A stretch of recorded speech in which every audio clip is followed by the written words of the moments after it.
This is Naren, conquering communication with you all. I heard people say that it's okay to be lazy during this lockdown. No rain. What? Since when is it okay to be lazy during this lockdown? Some people are advocating that you should be lazy. It's okay to not be productive, to be totally lazy during this lockdown. Well, let me ask you something. If you're somebody who has been lazy during the lockdown, do you like that for more than 3, 4, 5 days? You probably frustrate yourself after a week.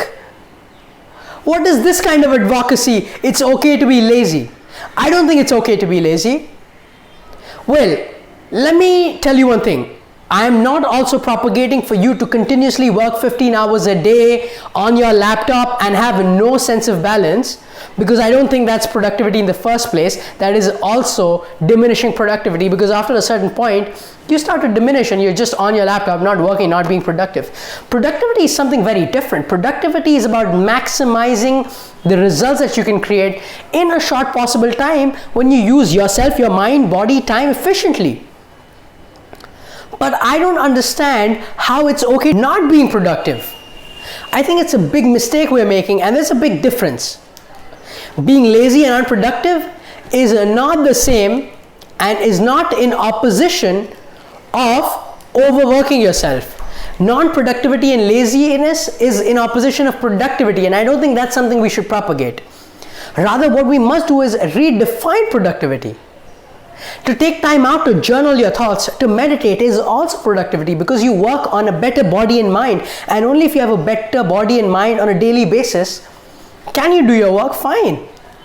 So no, I do not mean hustle hard, put in 20 hours a day, be always in front of your laptop, but at the same time I do not understand the advocacy for laziness and non-productivity, because I think it's a totally completely wrong message that we're sending out to people, and we're in fact propagating them to harm themselves. Because I promise you, you talk to people don't like being lazy. Even when it comes to Netflix, when they start a show, people want to finish the show, and that shows you that people innately don't like laziness. They like to complete things, they like to get things done.